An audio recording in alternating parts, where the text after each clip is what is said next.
My name is Lorraine Warren.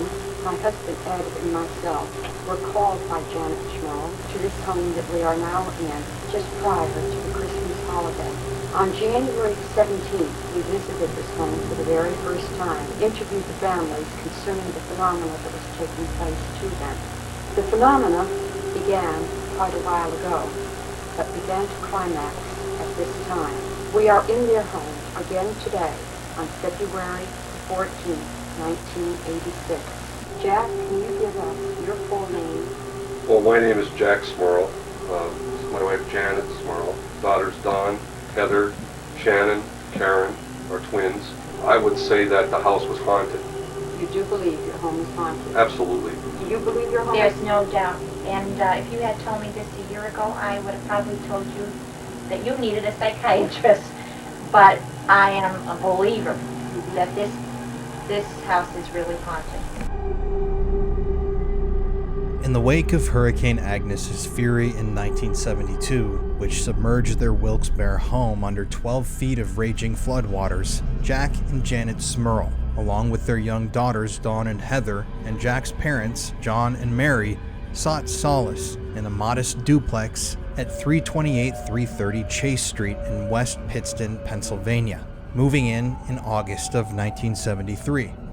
The 92-year-old structure that the family now called home, with its creaking floors and faded wallpaper, stood as a bargain-priced haven in a former coal mining town, shadowed by subsidence risks and a bloody historical legacy, where even locals whispered and spoke of eerie disturbances in the empty homes. Jack, the patriarch of the family, a former Navy neuropsychiatric technician, now working as a production manager at Topps Chewing Gum, and his wife Janet, a nurturing homemaker who had quit her job to raise their family, immediately began fixing up their new home. They'd been displaced by that hurricane, and this new house was a chance to have a fresh start. And so they poured all of their energy and put all their effort towards turning this abandoned, empty structure into a proper, loving home. However, the family was unaware that the home they had just moved into was close to Queen Esther's Rock, the site of a 1778 Revolutionary War massacre, where locals claimed an indigenous woman cursed the land in vengeance for her son's death. And it's believed that these renovations that were being done on the house might have awakened some dormant evil force. The duplex itself, the SMURL family home, perched near the Susquehanna River's haunted bank, seemed like a symbol of rebirth and resilience for this devout Catholic family, the SMURLs, who were bound by their unshakable faith and their ties to the community. Yet, within only months of moving into the house, an insidious presence began to take hold of their very lives, transforming the once promising new home into a suffocating chamber of unrelenting dread and horror that would come to be known as the SMURL haunting, a 15-year-long odyssey of demonic torment and haunting eventually investigated by Ed and Lorraine Warren, during which the family witnessed unbelievable paranormal activity, from hearing mocking whispers to being brutally assaulted by demons, which would make headlines across the United States and the world for being one of the most thoroughly documented cases of a haunting to ever occur. As you guys have probably seen, the new and final Conjuring film was based in part on the SMURL haunting. So today we're going to dive into the true story that unfolded in the 1970s in Pennsylvania. But let's go back in time. And before we get any further into this video, please be sure to leave me a like on this video if you'd like to hear more stories from the Warrens' case files, and please comment in the comment section below. What's one case from the Warrens that you'd like to see me cover in depth like this? There are so many interesting cases, from Amityville to The Conjuring. So please, let me know what you'd like to see me cover next. And now, let's get back to the story. The SMURL's arrival at Chase Street unfolded with a veneer of hope, as they meticulously scraped away decades of grime and applied fresh paint to the weathered walls of their new house, determined to erase the scars that the hurricane had left on their lives, after upending them and destroying their previous house. Jack and Janet, pillars of the local Catholic community, labored alongside John and Mary to transform this old duplex into a home, although at the time they were oblivious to the site's rumored disturbing past. Like I mentioned before, the duplex itself was built near the blood-soaked ground of Queen Esther's Rock, where, according to local legend, vengeful spirits from a 1778 massacre were said to linger, cursing all who settled nearby. Early signs of the haunting were subtle, almost innocuous, and it began almost immediately. I think the very first thing that ever happened in this house that I can remember is one night I was laying in bed, and I always sleep on my right side. I was laying there, and I never sleep with the covers over my shoulders. I always sleep with my arm on the outside. And Janet sleeps on my right side, so I was facing Janet and away from our closet that we had so many problems with at the beginning. It felt like someone just touched me on the shoulder. Now It was like a light touch. like a Jack. light touch, but I could feel fingers. Not one finger, but several fingers. It was a distinct touch of a hand on my shoulder. I then turned around and looked, and I had no reason to suspect, anything of a ghost nature, because we hadn't had, any problems prior to that. And I was looking around to see what could have touched me, and there was nothing in that area that could have touched me. And of course, there was a sequence of events after that where one night I came home from work and I parked my car in the driveway, and because the driveway is so narrow, I park next to the house so that there's room enough to get out on the driver's side between the car and the fence. And I make sure that I park it against the house because I simply have to, because I can't get out. Next morning I come out of the house and it was pouring down rain, and I was running to the car, and I went to get in the car and I couldn't get in the car because the car was against the fence. During those initial repairs, when the SMURLs were trying to turn this near-abandoned structure into a proper house, things happened. Tools started disappearing, only to later re-emerge in absurd locations like the attic or hidden behind radiators, as if an invisible trickster was delighting in their frustration, watching them search aimlessly for the tool they knew they had placed in a certain area that was now gone. The air inside of the home during these renovations began to grow thick with an unspoken mockery from the spirits that made the SMURLs' hearts skip beats.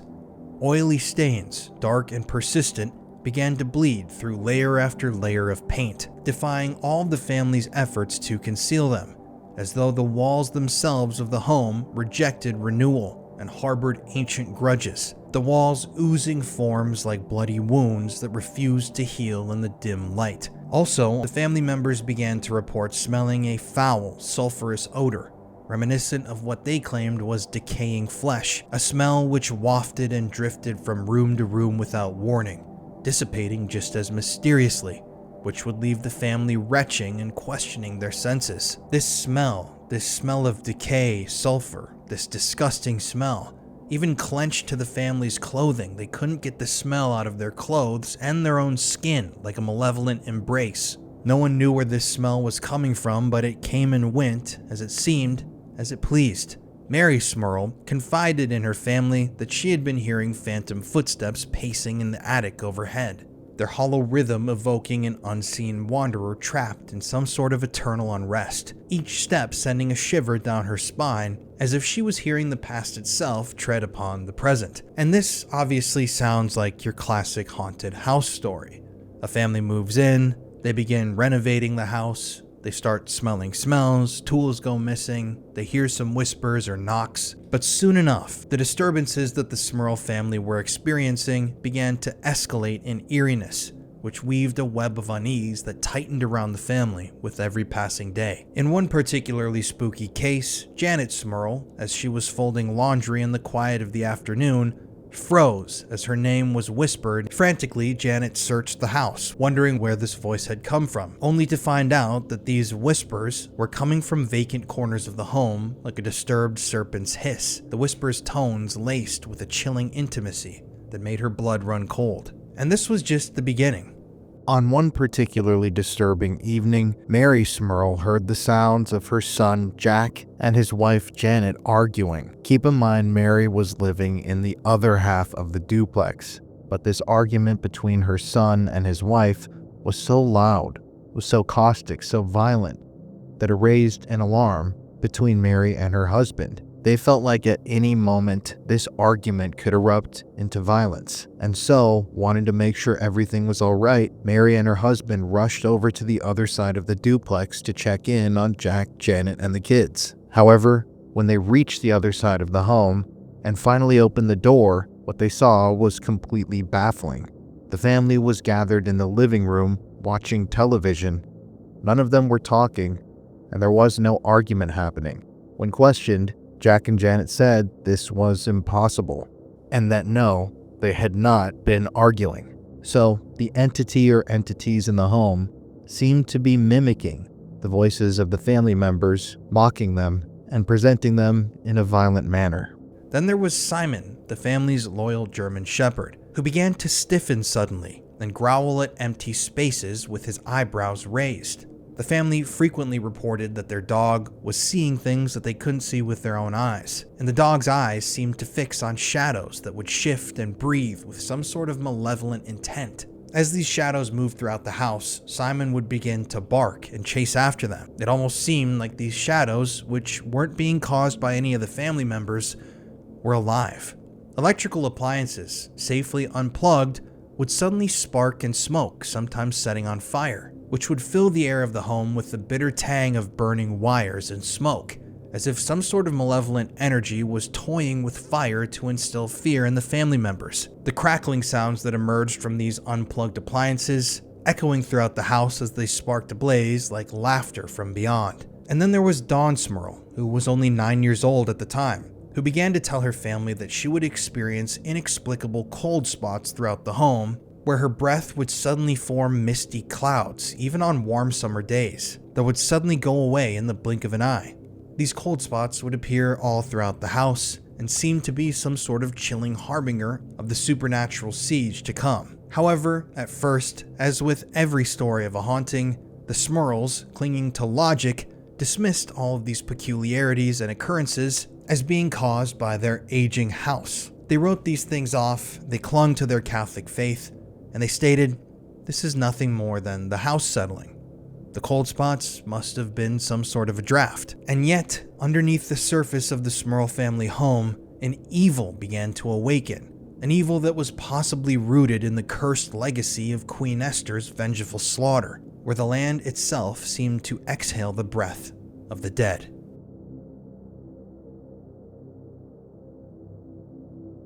As the year 1974 dragged on, the anomalies and the paranormal experiences that the SMURL family experienced began to intensify, which enveloped the duplex in a palpable shroud of fear, as if the vengeful curse from Queen Esther's rock had begun to seep upwards through the earth, poisoning the very air that the SMURL family breathed with some sort of invisible toxin that clawed at their sanity. The atmosphere grew dense inside of the home, charged with an invisible malice that made the SMURL family's skin crawl and their hearts race, as the experiences that they were having began to become more frequent, more violent, and more frightening. For example, family members began to report hearing thunderous bangs from within the walls, as if enraged spirits were trapped within the walls demanding to be acknowledged or let out. Banging which frequently occurred in the dead of night, which shattered the family's peace and left the family trembling in their beds with sweat-soaked sheets clinging to their bodies. At the same time that the SMURL family began to report experiencing more disturbing, more violent behavior throughout the home, Simon, the family's dog,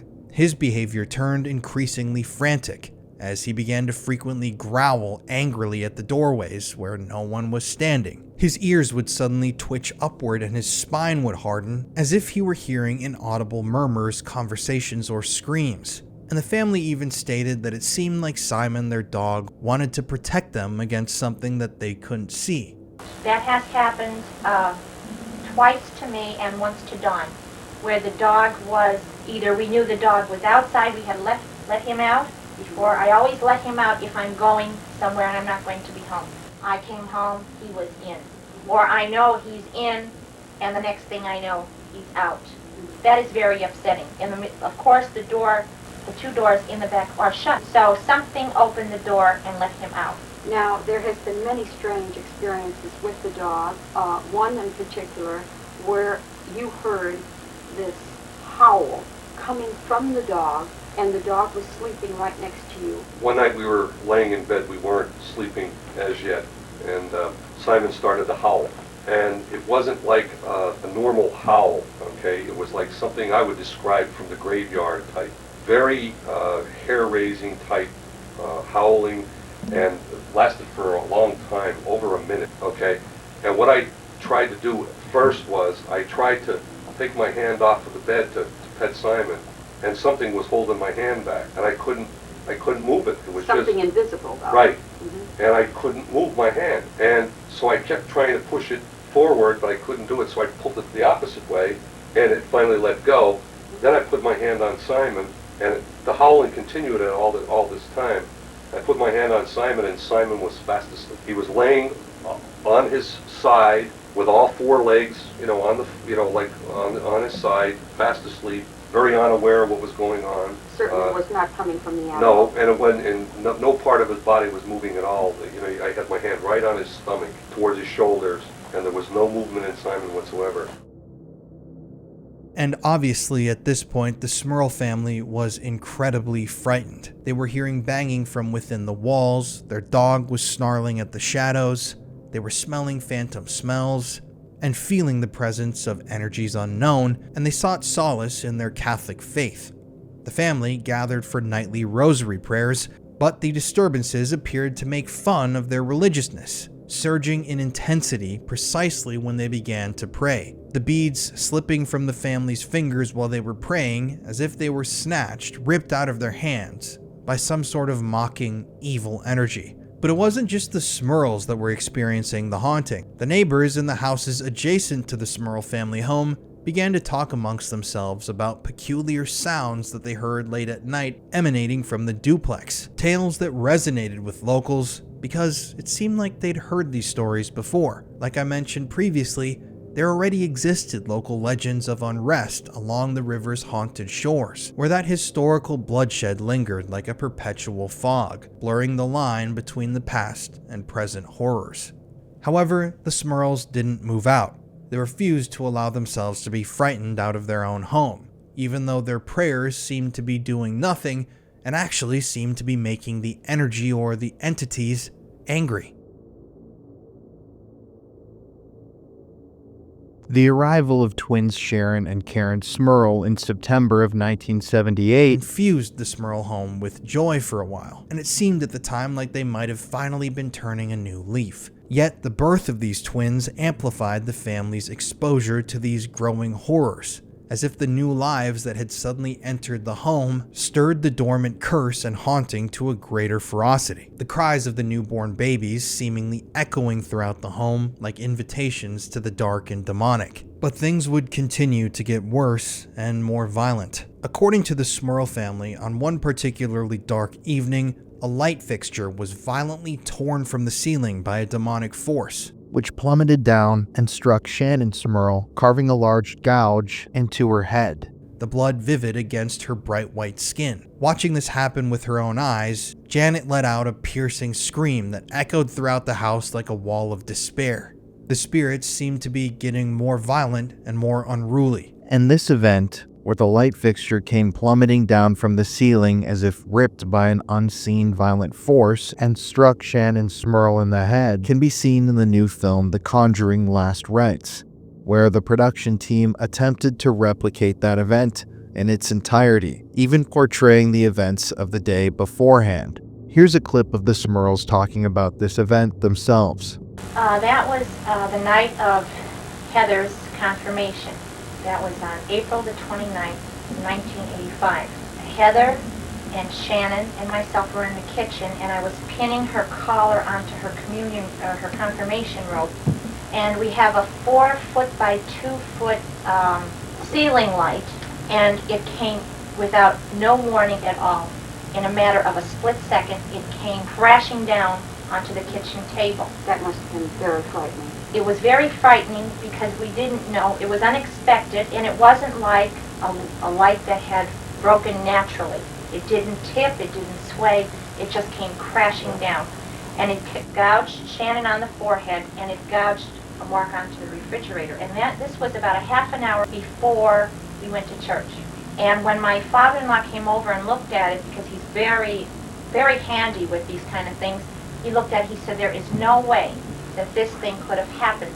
One side would have broken, something would have given first, but this was nothing. In a matter of a split second, it crashed onto the table with no warning at all.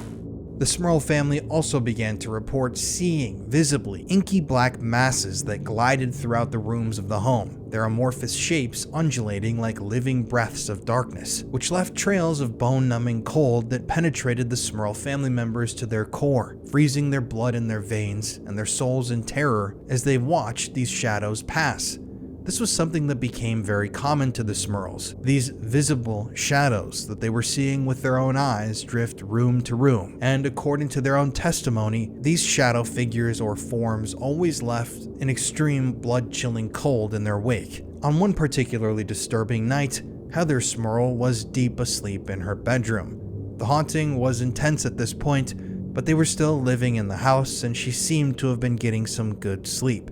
However, according to her testimony on this particular evening, at one point during this night, Heather was awoken from her sleep, and when she opened her eyes, she noticed something incredibly disturbing. Inside of her darkened closet, she saw two glowing crimson-red eyes peering at her from within the small room. Eyes that were filled with a gaze filled with ancient malice. Upon seeing these red eyes staring at her from within her closet, Heather was rendered speechless, and she was filled with primal dread for days afterwards, unable to get that vision of those bright red eyes out of her head. The appearance of those eyes had scarred Heather, and things only began to get worse from there. Remember how I told you that earlier the SMURLs found it hard to pray inside of their home? It seemed like something was mocking them. It seemed like something didn't want them to pray.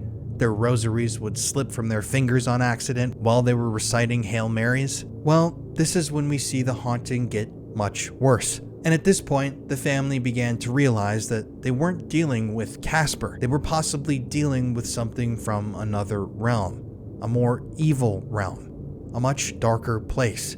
This entity or these entities were not allowing the SMURL family to pray. And so the SMURLs began to whisper of a demonic force, as they began to feel their house come alive with a rage, the very structure seeming to pulse with the echoes of a historical curse. Each creak heard and felt inside of the home seeming to serve as some sort of a reminder of the land's unforgiving spirit. And by the early to mid 1980s, The duplex, the SMURL family home, had morphed into a cauldron of palpable evil. The entity's assaults on the family delving into the most intimate and profane realms, as if the curse of Queen Esther's bloody revenge had fully awakened, a curse which seemed to draw strength from the family's vulnerability in order to unleash its full fury. One day, Janet SMURL, according to her own testimony, was alone in the basement of the home on a crisp winter's evening. She was downstairs in the family house and was loading the washing machine with the family's dirty clothing. She was alone downstairs doing the laundry, the only sound echoing throughout the house being that of the faint hum of the upstairs TV, which was playing a game show at the time. According to Janet, while she was down there preparing the laundry load, she heard her name called in a soft, creepy female voice. And after she heard this voice, she froze in fear as the washing machine whirred to life. This time, according to Janet, there was no mistaking it. The voice repeated Janet from right behind her, almost directly into her ear, a whisper that was laced with teasing mockery and a faint giggle that turned Janet's blood to ice, which compelled her to rigidly back up towards the stairs in absolute terror. However, this time she wasn't going to back down. Gathering up her courage, Janet shouted out, "What do you want?" only to be met with silence, which was broken by the machine's hum and the sounds of the game show on the television upstairs. But when she turned her back again, the voice echoed again in that same derisive tone, "Janet." And this was her last straw. Janet dropped the items that she held in her hands and ran up the stairs, slamming the door, her heart pounding like a drum of doom. Something knew her name and something was calling out to her. But what exactly that was or what it wanted wasn't clear. I was down in the basement doing clothes. I have my washer and dryer down there. And I had turned away from the washer. I was just getting ready to come upstairs to the kitchen. And I heard this female voice, and she said, "Janet, Janet," very clear, and I thought it was my sister. I said, "I'll be right up." Well, when I got to the top of the steps, of course, there was no one there. And I was alone in the house. The front door was locked. There was no way that anybody could have gotten into this house. I thought in the beginning, I thought, oh, it's only you. You're hearing things. That's exactly how I felt, that I had heard something. That particular day, the children had gone off to school, and it was kind of dreary. It was a rainy type of morning, gray. So the light was on. When the children went out to school, and it brightened up in the room, so I turned the light out. I went upstairs to make the bed and collect the laundry, and when I came down, the lamp was on again. And I stopped and I thought, didn't I turn that light out? So I turned the light off again. I went into the kitchen and did the dishes, and I was going down to do the laundry, and I came up and the light was on again. This happened about 4 or 5 times within an hour that light kept going up. Now, that is a 3-way light, but we keep regular light bulbs in it because the kids always knock it over, and we're always replacing the light bulbs. The 3-way bulbs are expensive. Right, so you would have to turn the light 2 times before. Oh, it goes on. Right, before, you just don't go over and, it's not 3-way now. But that light would always be on. So it would have to click twice before the light, and I didn't do it, and there was no one here to turn the light on. Soon afterwards, Jack SMURL faced a parallel violation when, on one particularly eerie evening, he awoke in the middle of the night, paralyzed in his bed. And when he looked down at his feet, what he claimed he saw was absolutely horrifying. According to Jack, when he looked down, he saw a shadowy female figure crawling up on his body, its breath hot and absolutely rancid like rotting flesh. And after waking up from his slumber and noticing this demonic creature crawling towards him, when Jack looked around him, he noticed that he was levitating about 4 feet off of the bed, suspended in midair with a demonic, evil spirit crawling up his leg towards him. He couldn't believe what he was seeing. This shadowed female body was in an inhuman way crawling up the bed, getting closer and closer to him. According to him, whispering seductively, with each whisper blowing hot, rancid air up his nose. He couldn't move. And according to Jack's testimony, he was actually raped by the spirit, sexually assaulted by a demon. These encounters, according to the SMURLs, desecrated the sanctity of their marriage, which planted seeds of mistrust and fear, which eventually blossomed into a nightly vigil that the family began to hold against the unseen demonic force. Karen SMURL, who at the time was barely a toddler, on one dark night began to scream violently as her baby crib rocked back and forth with a violent force, with invisible hands shaking the structure as if in rage. When the family members snatched Karen out of the crib, it stopped rocking. But this was, once again, really only the beginning, because eventually the violence in the home surged with a sadistic precision, which turned the SMURL family home into a reported spiritual battlefield, where no corner of the house offered any sanctuary or reprieve. Simon, the faithful German shepherd, the family's dog, during one violent incident, was suddenly lifted by an unseen force, levitated off of the ground, and slammed against a wall, his agonizing yelp reverberating like a cry from the depths. This levitating of the family dog and slamming of it against the wall was witnessed reportedly by the children and some family members, which left them in deep despair. Mary SMURL, who would actually suffer a heart attack that she blamed on the ceaseless stress of living in the home, clutched her chest one evening in the dimly lit living room, her face absolutely drained of color amid the encroaching shadows that seemed to feed on her weakness. As she sat there in the living room clutching her chest, feeling a pain within her own body, a heavy mirror in the dining room plummeted to the floor without warning, its glass splintering and shattering in a deafening crash that echoed throughout the house like a scream, with shards of glass narrowly missing Heather SMURL and shattering across the floor like demonic fingers. She described as like a small black animal that was walking around the house, or that she happened to see when she was either going upstairs to go into bed. I think she was going upstairs to go into bed. And she described this small black, like a small animal when she was putting out the lights. Do you happen to remember that incident? when she realized what she had seen, she was upstairs in the bedroom. But the first time that she saw this thing, she was watching television. My father-in-law was playing cards, and she had all the lights out in the room except for the television, which is bright. Yes, It throws off the light.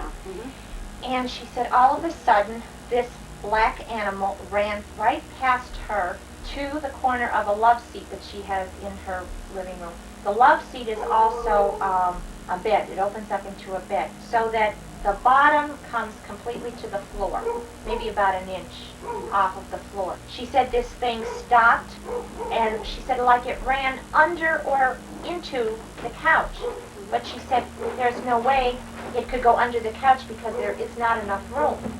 Tried to move it away from the wall. She couldn't see any animal. She said all she could see is the back end of that it had no tail, and she couldn't see the face or a head. And then around Christmas time, she has this ceramic bowl that she keeps on her coffee table in the living room.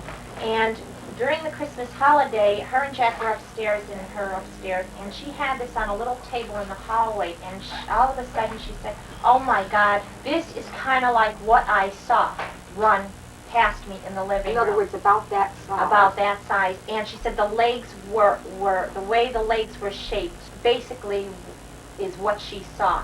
But she said she did not see a tail or a head, a face. John and Mary SMURL. We are here at the home of the senior SMURLs. We have been investigating the phenomena taking place in their son and daughter-in-law's home. This is the other half of a duplex home at 332 now, Chase Street in West Pittston, Pennsylvania. Jack, or I'm persistent in calling you Jack, John and Mary have also experienced phenomena on this side. While they were away from this home, there were noises that would take place. They would hear this from the other side. There would be nobody in this home at all on this side of the house. When Mary and John came home, they had found a china cabinet in the kitchen had actually been moved. How far away from the wall had that been moved, Mary? I'd say about 18 inches. About 18 inches, full of china. Yeah. Right? Now, is that something that you could really move that easily? No, it's hard, very hard to move. I could move it if she Well, could. no. But nobody was in the house. Nobody. Nobody was in this home at all. Now, there have been other things that you have been witness to. You people have experienced heavier pounding sounds than they have next door. Now, you're a little bit hard of hearing. I understand you Yeah. lost 60% of your hearing. Yeah. But you could hear these noises. Hopefully it's very Oh, yes. Oh, what did you hear, John? like a loud crash. Like a loud, how close to you did that occur? You think it was right on top? Like it was right on top Right of alongside the bed. It was like where the night table would be? Yeah, No, between that no, and the it'd closet. be over like on the other side of the bed, or else it was either there or up over the top, like, you know what I mean, in the attic. Like, because if you hit it up there, it would be the same noise practically, you know? Mm-hmm. And, but we had the pounding in the closets, and on my night table every night I have it. Mhm. And first I didn't think, you know, that it was that, but it surely was. Mm-hmm. And then when we're down to my daughter's for Thanksgiving, and we were gone from Wednesday until Sunday, and my son couldn't go, him and his family, because he had to fix his bathroom. The tile was coming out. So he heard water running, and it's like somebody walking around over here. So he kept listening and listening. He said, Janet, he said, you know, he said, I think there's somebody over in my mother's house. And so what is he going to do? But he took the gun and come over. And he looked all around, but he couldn't find anything. But my cupboard doors were open, and there was water in the sink. Now, there shouldn't have been any water in the sink, because when we're gone how many days, from Wednesday until Sunday. Right, there'd be no reason why the water would be there. Yeah, and then we went out another night to the doctor's, and Jackie heard this water running, and the toilet flushing, kept flushing all the time. Mm-hmm. And so he came over, wasn't it? He came over, and he looked to see if there was anything wrong with it. There wasn't. There was nothing wrong with it. It was just that it was flushing. Now, you were in this room, in your living room. I was here. sitting over there. You hear about the animal? Yes, explain I was sitting about right there, and my husband went to play cards that night with card night. And John, she was left back because Jack and them went up to the Ponderosa, and I was here by myself. And I turned the lights off and just had the TV light on because I figured there was enough light for me, and I was just happy, sitting here.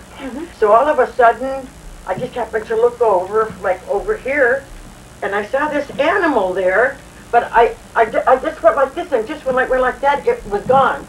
It looked just like a puppy, like, you know what I mean? Like one of these new puppies, like, that was just born.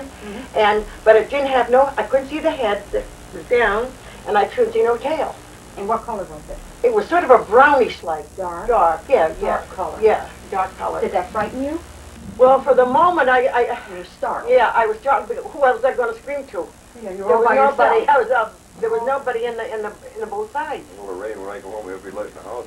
Oh, when you She came was- home she was that night, scared. every night, I think she was scared then, John. Now, John, is there anything other than what your wife has just explained that you have personally witnessed in Well, this? the one morning, I don't know, was it last week or the week before, when I get up in the morning, I get up, I do my sleep. He dresses in the back bedroom. And I'm in the back bedroom, I have my clothes, so I don't disturb her. So I open up and get a clean shirt, and my pants and stuff, and I keep socks, stuff like that. Side note. But you hear the pipes knocking. My God, here's the pipes knocking. But the heat don't overheat wasn't on. Naturally, you get a knocking When the heat is cutting in. when it's expanding or contracting. Mm-hmm. But when I reached in, where I could reach the hole of the pipe, cold. The pipes were cold. Well, you've sure had your share. Well, we used to have the smell. It was Oh, like yeah. a mold, and we'd go to church and come back, and sure enough, that mold was there. But then it would leave, right away. But and then to me now, it didn't bother him, but it used to throw up like a soot, and in my nose, and I couldn't hardly breathe. And I used to say that went on for how many months? And I said to Janet, I said, my heavens, how long do I have to go like this? I said, with that thing throwing out that soot. And but see, I used to see forms, like, you know what I mean? I went into my bedroom one night, it was dusk, and this form came out from like the back of the door, like just like this, And I went back, and I went back out into the hall. And so then I didn't tell him, I just told him tonight, that I seen a form a couple nights ago coming down the steps there, and all of a sudden it disappeared. And then I saw it again, where did I say? Oh, the bathroom. When I went to the bathroom last night. And it seemed like it came from the curtain in the bathroom, like, across. From that area. Yeah. Now, how tall was the form there? Well, it just like was, like shot, like was going through the air, like, you know what I mean, like in the air or Yeah. something, Would it be the size of an adult person? More so, like, yeah. Was it shadowy, or could you see Like through a it? black, like a shadowy, like, color, like, Black Yeah, form. yeah, form. Like a black form? Yeah. And but the knocking, we've heard the knocking now in the front bedroom. We've heard it now, but every night it's knocking on my side because the fella got it the last time he was here. Yes. Yeah, he got Michael it. Michael got it. Yes, Yeah. Michael got it on tape. Yeah. That's what Chris has told And us now it's in. tonight. And Jackie last night, or not last night it was. And the night before, he sprayed that incense. Like he opened the door, in there. And see, I had Christmas bows and things in a bag. And so when I looked today, I opened the door because I had to hang my coat up in there because it was hanging for 2 days. It's kind of frayed. And so I opened the door and I thought, well, here goes. So I seen these here bows all in the front of the door, like where they might have been, Disrupted. yeah, disrupted in there. Jack said toward the last he sprayed it once, and then he said when it was started to pound, he said he just opened the door and give it some more, Right. And you have to laugh at him sometimes. I know. Really. Mary would Let me ask both of you, as I asked your son and daughter-in-law, independent of each other, what do you feel is wrong in these two apartments here? Do you feel that the phenomena is of a haunting nature? What do you really feel? Yeah, I think so, because you feel very uncomfortable. How about you, John? We try to keep our Hard for me to our say goal. what I like, because You've never experienced it before, huh? No, I had a rough life growing up, and I swear to God I'd never treat my grandchildren or my children bad. I never did. No, I don't No, think I you'd be mean- that type. Yeah, But I believe, you believe. Especially when you're experiencing it. no, well, you didn't even have to experience, just to listen to it, because I know you don't Make stories. make stories. Some people will say, oh, well, how old is your mother-in-law? Oh, she's so-and-so. Oh, she must be going through the, what do they call it? What do they call it? Change of life or No. senile? Senile. Oh, Mary, I would And- never take you for And what do you senile. call Janet says, holy cow, she said, my mother-in-law is anything but senile. She said, Oh, no. the kids don't let her get senile. No. No, because everybody, even the doctors, they couldn't understand how old I was or anything. I'm very, very surprised. Yeah. Tell us, I imagine you're very proud of, how old are both of you? I'm 70, well, I'll be 71 in June. I'll be 72. Well, God bless you. It's not that one of you looks that. 49 years this August. 49. Oh, next year you'll be your 50th. Yeah. Never lived out. And Oh, my you daughter will. is going to be my daughter is going to be her 25th Oh, this that's year in beautiful. July. Oh, that's Yeah. good. Well, thank you very, very much. I really appreciate You probably it. got everything probably done. Oh, I from did. before, Thank you yeah. so very much. Yeah. This is my bad side, you know. Ah. Well, we Thank you. can't understand. I mean, You this might your remind stuff. me of Chris, my other nephew. Yeah, the Chris that's there. He is Chris. Throughout this time period, the family's prayers were constantly interrupted by mocking and disturbing inhuman whispers that, according to the family, mocked their Catholic devotion with a chilling glee. Everything was ramping up in the SMURL family home at this point. Prayers were being whispered, mirrors were shattering, babies' cribs were rocking by themselves, the German Shepherd was levitated and thrown against a wall, the house itself seemed to breathe with hostility, its walls contracting and expanding as if it was alive, inhaling the family's growing terror and exhaling it back in waves of amplified dread. This one particular day, I went to the store and I came home. The front door was unlocked and pushed over to the wall. Not just a jar. Not just ajar, pushed over. So I got a little bit upset. I thought, oh my gosh, somebody's in the house. Well, when I came in, of course, there was nobody here. Now, that happened many times with the door. This one particular day, again, we were getting ready to go camping, so I went to the store, and of course, all the children were in school.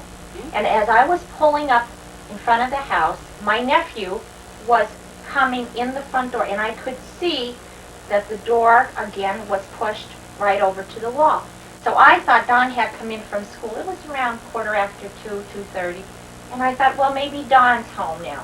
So I was coming into the door about 2 seconds after my nephew, and he's standing just about right here, and he's hollering for Don. And I said, is she home? He said, she must be. And Janet, the door's open. So I hollered for her. I said, Don, no answer. And I looked, because she always puts her books down in a certain place, and I looked, and her purse was not there.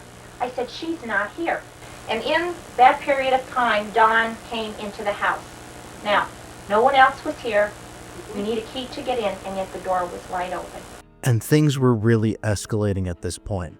For years, Janet specifically had been experiencing lots of paranormal activity in the home, and had at times even heard the spirits mimic her own voice. One time, while she was in the bedroom with her husband Jack, their dresser was shoved against a door by a phantom force in order to trap her and Jack inside of the bedroom. And Janet frequently talked about how she experienced a pervasive sense of an evil presence from within the home, including feeling being watched or followed. On one chilling evening, when she awoke in bed, she saw a dark, man-like form standing over the bed, which dissipated when she turned on the light. On another evening, just like her husband Jack reported, she claimed that she was raped by the spirits. This is a direct quote from the book The Haunting, published by the SMURL family in conjunction with an author who helped them write down their experiences. Janet was awakened one night by a crushing weight that seemed to pin her to the bed. She opened her eyes and saw a dark, indistinct female form leaning over her. The form was somehow both solid and transparent, and it exuded an aura of malevolence that terrified her. She tried to scream but could not. The entity began to fondle her, and then it raped her. The experience was so traumatic that Janet was left shaking and sobbing, and when Jack awoke, he found her curled into a ball, her nightgown torn, and her body marked with bruises. There was also another terrifying physical incident that Janet experienced when an unseen force violently threw her across the room, causing her to hit her head against a wall, resulting in a visible bruise. And chillingly, in a truly disturbing twist, one evening when Janet was alone in her room, she saw a striking, grotesque vision. In the darkness of the room, she saw what looked like a pig-like face with tusks that appeared to her in her bedroom, and she interpreted this as a physical manifestation of the demon. Well, I have been pulled out of bed. I have been, after your first visit, I was hit. It hit me. What part of your body did it hit? Always my legs or my feet. I think this was about in June. It was very warm this one night, and I couldn't fall asleep. And all of a sudden, I heard these voices, and they were very loud, very clear. They were saying, female voices. One woman was saying, "How many times do I have to tell you? I'm sick and tired of telling you. What am I going to do with you?" And she carried on and on. So I thought it was my mother-in-law. I thought, what is she doing at 20 to 1 in the morning, hollering at my father-in-law? But that wouldn't be characteristic of her. No, it's not like her at all. And especially him, once he goes to sleep, There's no communicating. no, you can't wake him up. I got up and I thought maybe it's the neighbors. So I looked out of the window and all the homes were in darkness. So you knew it couldn't be So coming from any of the homes. Right, so I got back into bed and I could hear this terrible walking up and down the hallway, very heavy, like somebody weighed 400 or 500 pounds. Terrible, frightening walk. And I laid there and I was scared to death. And I thought, am I the only one that hears this? You must be going crazy. So it stopped and I got up out of bed and I came down here All by yourself. all by myself, and I opened the kitchen window because it was very warm, and I came in here. Simon came with me, and I had a cigarette, and I thought, well, I'll just wait a while. And as I'm sitting here, the heavy walking was continuing, Back and forth back in your and home. forth in the hallway, and I thought, am I crazy? My whole family's upstairs. So I put the ashtray on the kitchen table, and I left the window open. That's how I knew I wasn't dreaming in the morning. When I went back upstairs to bed, and I got in, it was banging like somebody had fists and was banging it on top of our triple dresser in the bedroom. I tried to wake Jack up. No way could I wake him up. I had my whole body wrapped around him, trying to pull him to awaken him, and I couldn't. After I laid there, the dog was very restless. He kept pacing back and forth, back and forth. He came over to me because he knew I was awake, and he put his mouth on my arm, and he tried to pull me out of the bed. The dog did. Right now, he has done this in the bathroom too, where he has tried to pull me out of the bathroom. And then he laid down on my side, which is very odd. He always lays down on Jack's side of the bed. He laid down by me, and I petted him. I petted him for a while. Like he did not want to leave my side. And I could not understand why I was the only one in this house that heard all this all night. It was all night this carried on. Now, most likely, the other members of the family were in this phantomania state because it was meant to occur to you. It was meant to frighten you. It was reaching out to you, and it was meant to do it in a terrifying manner. Oh, the next morning I said to him, I explained to him everything that had happened the night before, and he said, oh, it did not. I said, I will tell you if I was dreaming. And I went into the kitchen, and there, the kitchen window was open, and there was the ashtray right where I had left it. I said, Jack, I know I was not dreaming. Okay, now you were doing that in order to help yourself to be in touch with reality. That I knew that this was You were not a physically dream, here. that I was here. That you were physically in this room with the animal during the Right. night by yourself. Right, And because I really did. There were times when I thought I was losing my mind. I would be sitting at the kitchen table, and I would be making a store list out. The front door would open, slam, and this voice would say, Janet! And again, it was a female voice. I would say, come on in, I'm in the kitchen. Nobody came, so I got up, I came in here, doors closed. But yet it has done that many times, opened the door and slammed it. And the voice. Now, all summer long, it would call me, Mom, Mom, Mom, Mom. And I would say, what? And there, of course, there would be nobody here, and I would be running from room to room. The one night Jack was over talking to his mother, and the 2 older girls were in the kitchen, and the 2 younger ones were outside playing. And I was coming out of the bathroom, and this voice is saying, "Honey!" And that's what Jack does to me when he's fooling around. And I'm saying, what? Well, no answer. I go down to the bedroom. He's not there. I come downstairs. I said, "What does your father want? Where is he?" "Dad's not here. He's next door at Grandma's." So I asked him, I said, "Were you yelling up to me?" He said, "No." Most of the time, it is a female voice that I hear.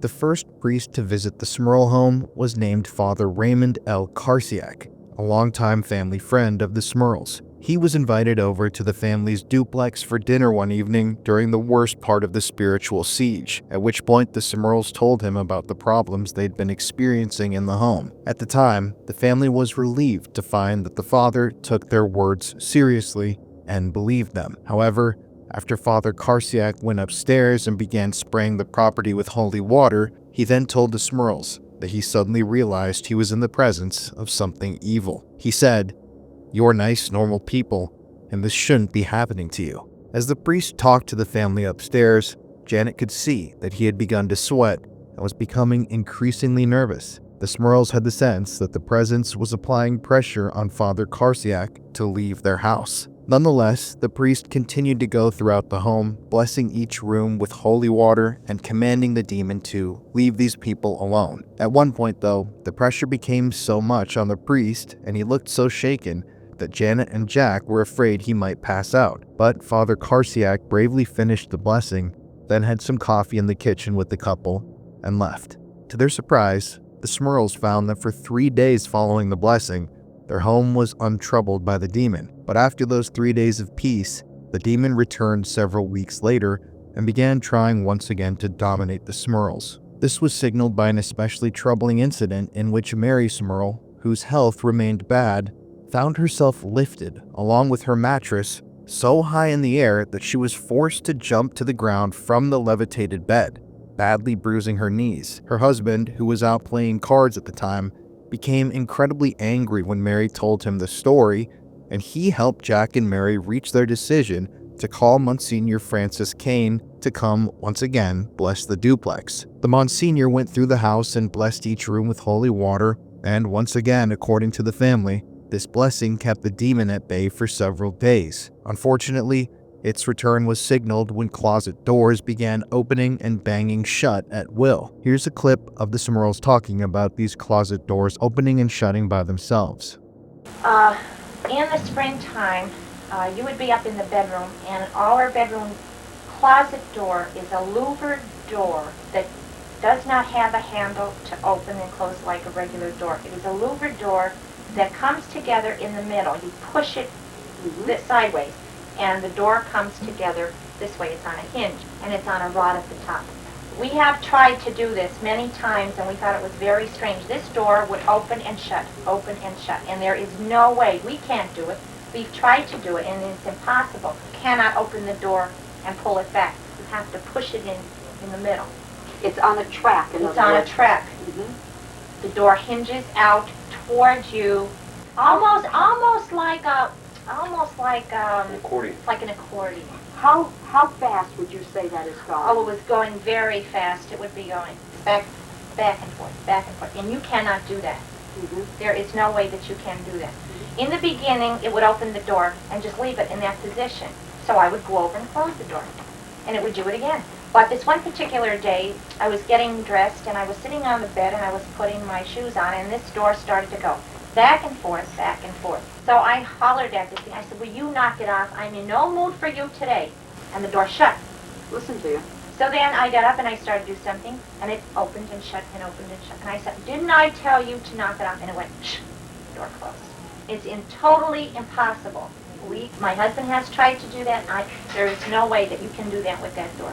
The SMURLs then began keeping a diary of the events at the suggestion of a university researcher who had spent most of his life investigating the paranormal, which gave them a record and showed them certain patterns, such as how the entity would draw energy from them and use it against them if they were very upset about something. The SMURLs considered going public at the time, such as calling a nearby TV station, but decided against it because they feared people would think they were either crazy or making the whole thing up. Fortunately, though, it was at this time that Janet SMURL received one of the most important phone calls of her life from a friend of hers who lived just outside town named Carla Davies, a phone call which eventually led to the family's contact with Ed and Lorraine Warren. However, this was frustrating for the SMURLs. They felt like they couldn't get help from the church because diocese officials are often skeptical of the supernatural, as they fear being drawn into a hoax or something that will later be explained away by perfectly logical means. However,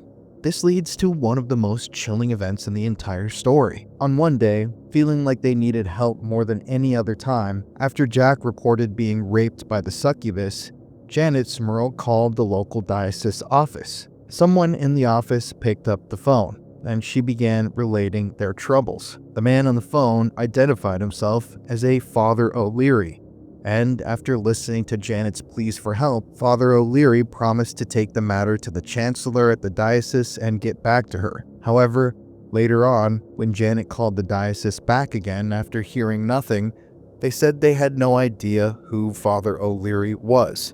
There was no Father O'Leary in the diocese office, and they had no record of a Father O'Leary ever visiting or even being present in the facility. This, to Janet and Jack, chilled them to the bone, and it led them to believe that the demon that was haunting their house and their family had impersonated a priest on the phone specifically to delay a cleansing of the home and to make a fool out of her, to make her feel more crazy, instill her with false hope, and damage her credibility. And that's because when Janet then called the real chancellor, Father Gerald F. Mullally, the next day he listened politely, but his voice became tight and guarded when she mentioned the supernatural. Father Mullally promised to take the matter under consideration and to get back to Janet the next day, but he never called back. Now, after facing outcry from the SMURL's Catholic friends, the diocese eventually did dispatch a priest to their home, and it turned into a sort of pseudo-political thing within the church, where there were priests that wanted to help the family, there were priests from other dioceses that wanted to come out and help the family, but the church itself was afraid to break protocol. And later on, when the SMURLs went to the media and turned to them for help, the church actually got upset with them because they claimed that they hadn't come to them first, which was a lie, according to the SMURLs, because they'd been begging for help for months, for years.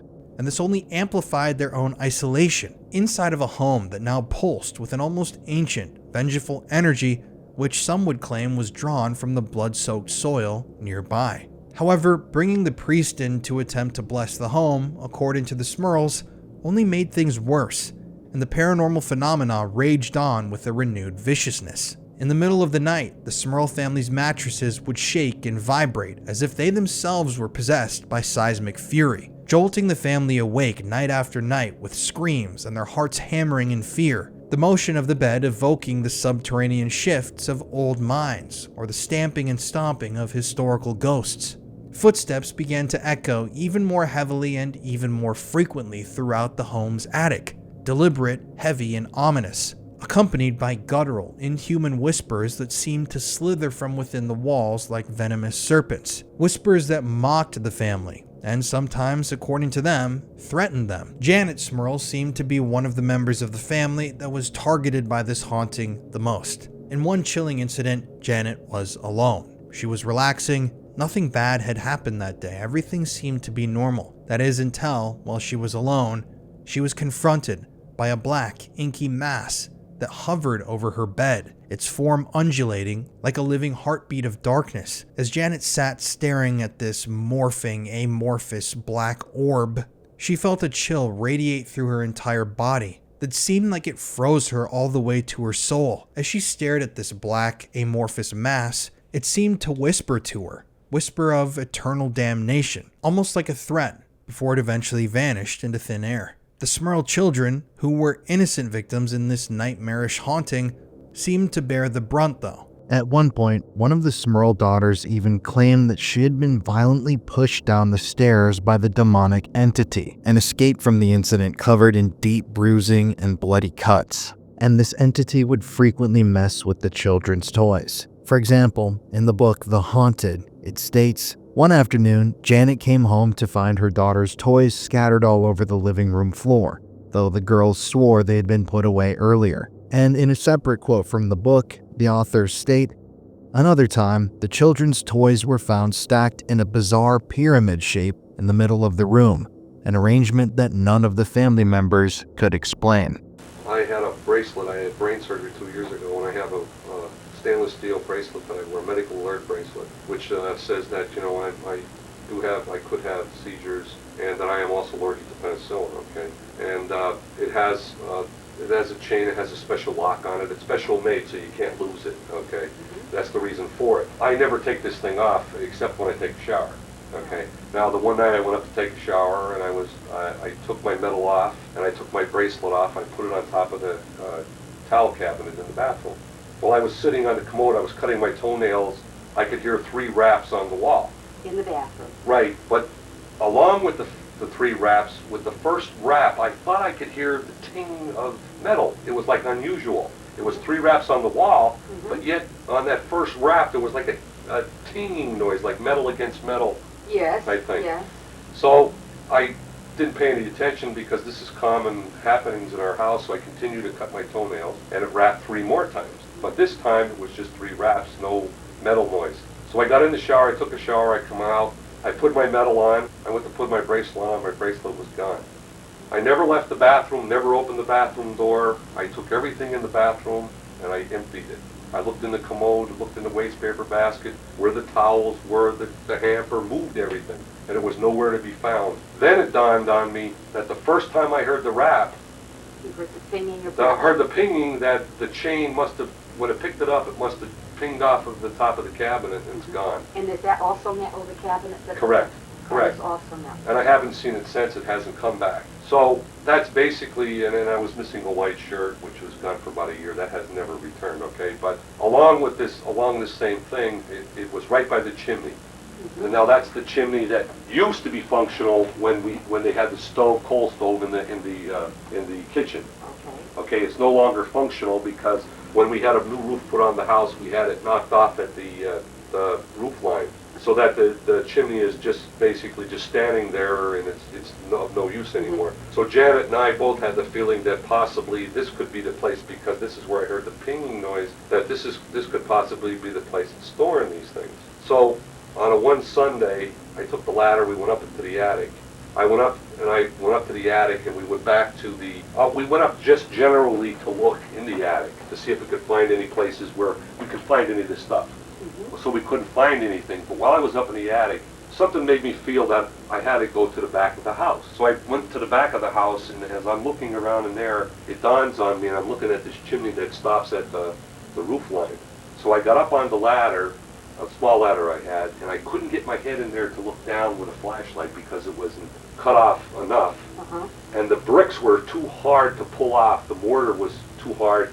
So I said to Been there a Janet, good many years. right, and I said to Janet, I said, I'm going to have to come up here with a hammer and a chisel and stuff, and I said, I'm going to have to take this thing apart, because I said, you know, this mortar is like iron. Because when this house was built, everything, even the walls, star drills wouldn't go through them. You know, it's very well built. So about 2 weeks later, we got frustrated again with things missing, so we went back up to the attic. My daughter and Dawn and Janet was by the opening, but still on the ladder.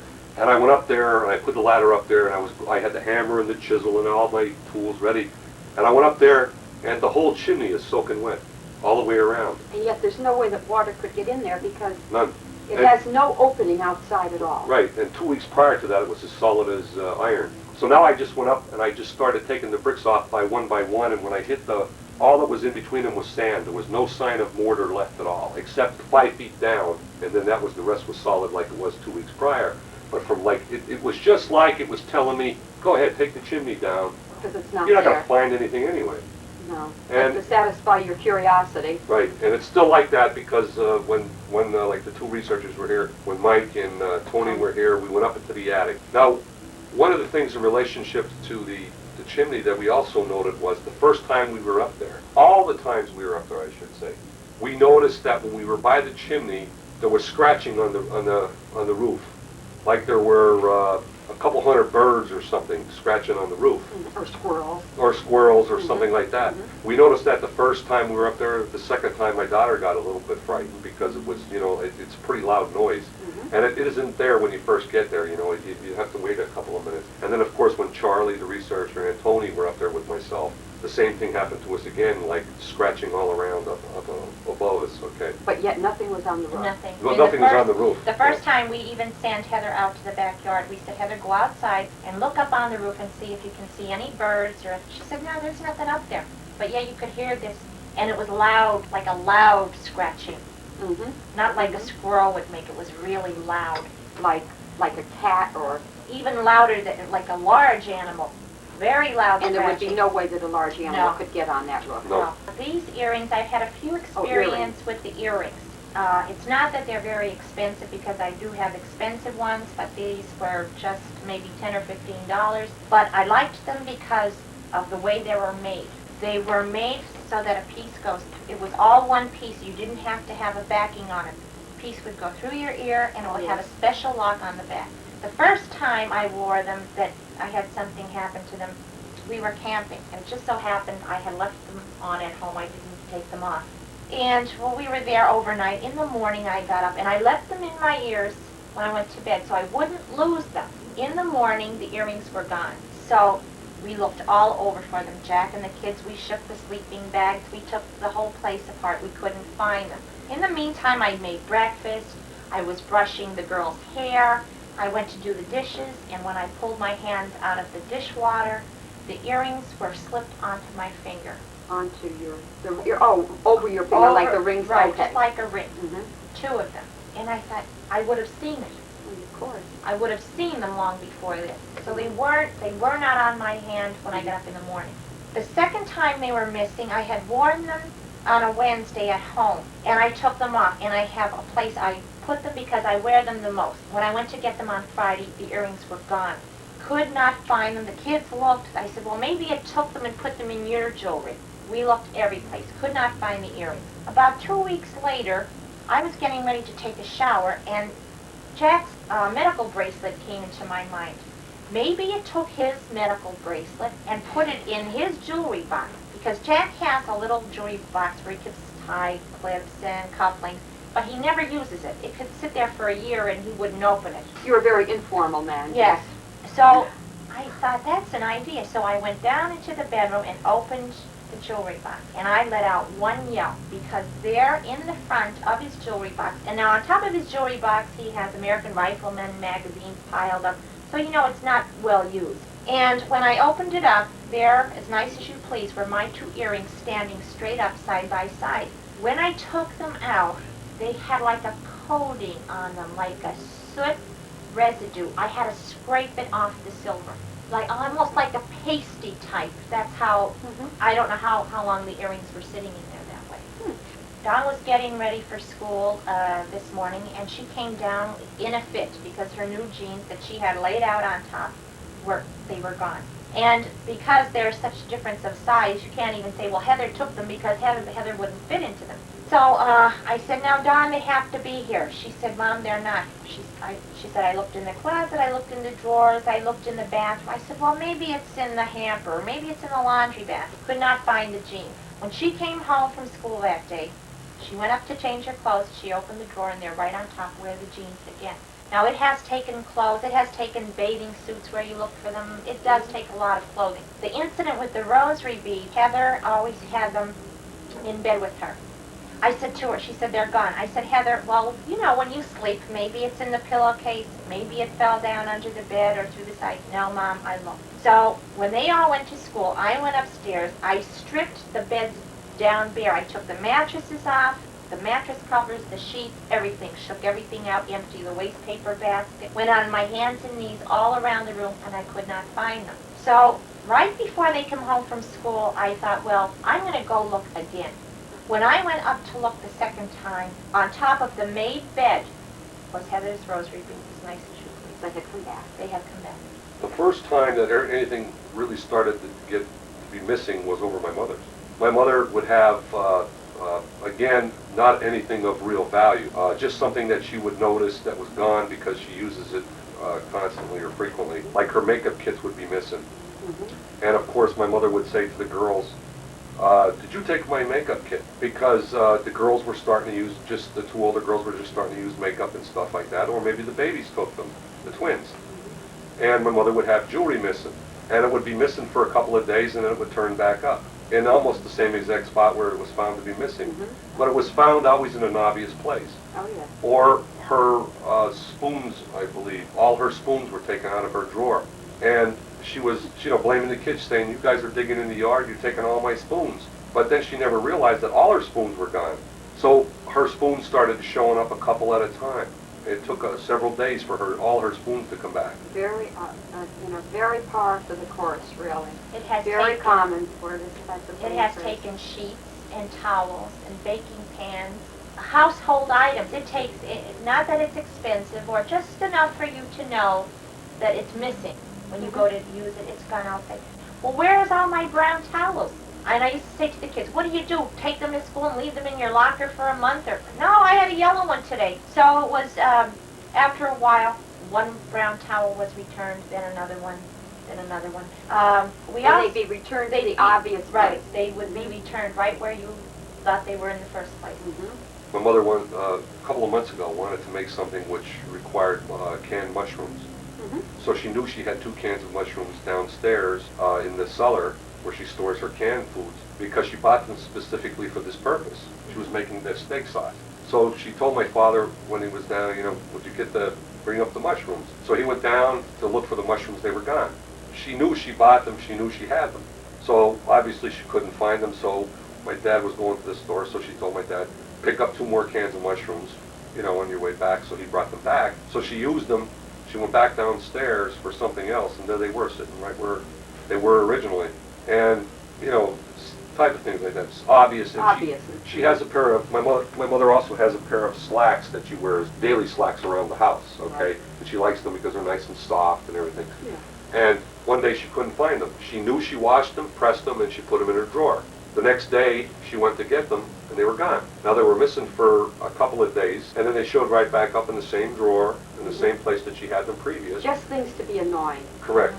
Very hard to explain my own personal feeling before I, talk to you and Ed. I would say that the house was haunted. You do believe your home is haunted? Absolutely. Do you believe your home There's no doubt. And if you had told me this a year ago, I would have probably told you that you needed a psychiatrist. But I am a believer that this house is really haunted. Thank you very much, both You're of welcome. you, for your interview this afternoon. Jack SMURL, ever the stoic protector, was bitten on the ear one evening by what he claimed were invisible fangs, demonic jaws, the pain sharp and searing like a fire. A bite which left a crimson welt on his ear that he said throbbed with some sort of unholy heat. So as you can see, things were getting worse by the day.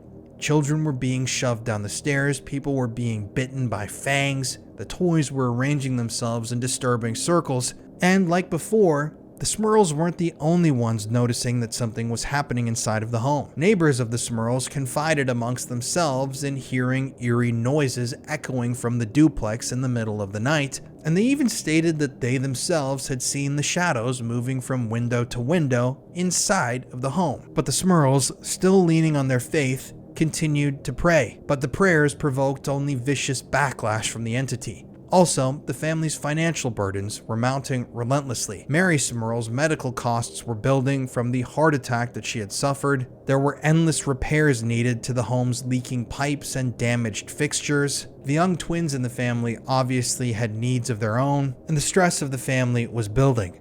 Not only were they dealing with an evil, dark, twisted entity that wanted to hurt and possibly even kill them, but they were also under immense financial stress, which mirrored the home's decay, which was perhaps exacerbated by the shifting mines found below ground in the city. Suddenly, objects within the home began to defy the laws of physics. Heavy vases were launched across rooms in sudden, unprovoked flights, as if they were thrown by unseen forces, shattering against walls with explosive force, which left the family in fear. Guttural, pig-like grunts began to emanate from within the walls of the home, unearthly sounds that seemed to evoke ancient demonic lore, and it seemed like the house itself became angry with the family.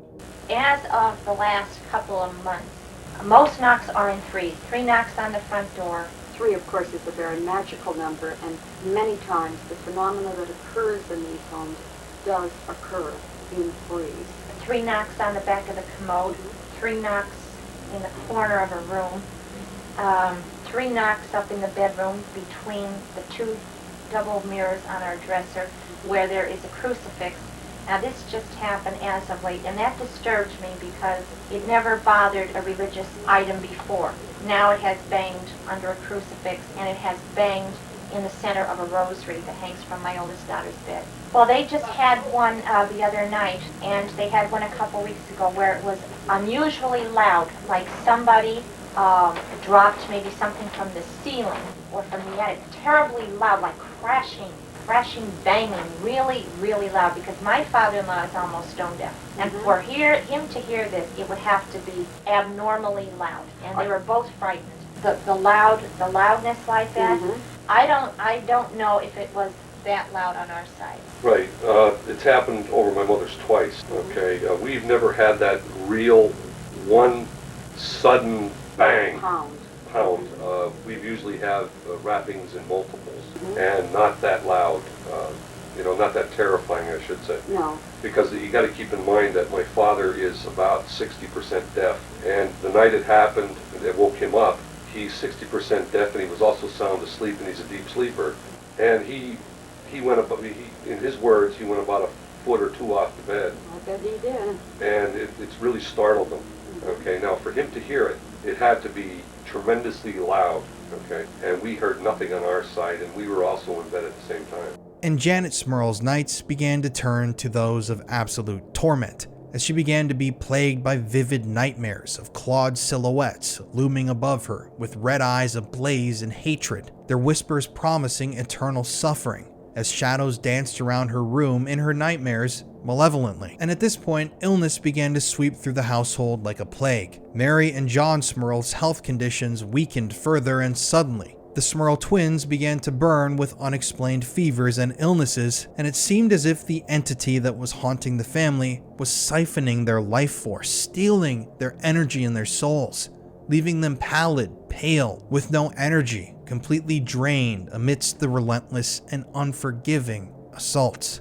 At this point, the SMURL family was fed up with not receiving answers and not receiving help, and at some point along the way, they reached back out to the local Catholic diocese, and over the next few months and years, the diocese sent over priests, sometimes to spend the entire evening with the family, who would all search for proof of the paranormal demonic haunting that was plaguing the family. Specifically, one of these priests was a Monsignor Eugene Clark, who was dispatched to stay at the SMURL residence overnight to investigate the reported haunting. However, as stated in the book, the priests came to the SMURL house a few times, some to stay overnight while the family slept, but none of these stays resulted in the priests observing evidence that supported the notion of a bona fide haunting or demonic infestation. Every single time a priest would come over to spend time with the family, especially if they stayed overnight, it seemed like the entity or entities was smart enough to stay quiet. And this caused the family to become even more isolated. Now the people that they were calling for help were unable to help because they couldn't see the problem that they were trying to fix. And in their minds, it started to seem like the SMURL family was over-exaggerating their claims or just straight up making them up. However, this story would change and become a national sensation in the year 1986 with the arrival of Ed and Lorraine Warren. Okay, Lorraine. We're in the home of Janet and Jack SMURL in Pittston, Pennsylvania. I don't really remember on the tape earlier of getting the full address of this home, which is at 330 Chase Street, West Pittston, Pennsylvania. It is February 14, 1986. The living room that we are in, we gave reference in the interview to a lamp that has a 3-way switch on it, although there is not a 3-way bulb in it, that would keep going on and off. The door just behind you, Al, is the door that the family on many occasions not only would find ajar, but would actually find open against that wall. We'll now go on to the second floor level where most of the phenomena that has occurred has actually taken place. Members of the SMURL family, Dawn, the twins, Heather, their German Shepherd, Jason, are all sitting here. These are the 4 children, their dog, and of course, Janet SMURL. Hey. Jason? Mom, I have to go to the bathroom. I want to go now. Mom, I have to go to the bathroom. Notice that this stairway, as you're coming up, is very, very narrow. Now, Jack was sitting on the very top step. One of our researchers was perhaps in this area, talking to Jack. They watched the dog, Jason, who is a full-grown German Shepherd, walk across. He wasn't coming down the stairs. He would have had to pass the 2 men in water to come down the stairs.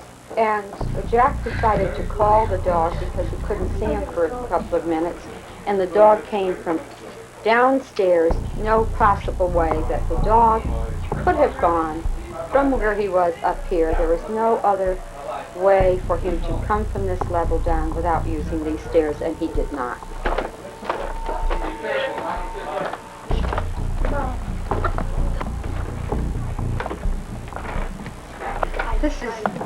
This is the hallway where the family has experienced the rappings all the way down the hallway, where they have experienced the voices, some sort of magic whispering, but they also are able to distinguish the fact that there are a conversation going on between a man and a woman.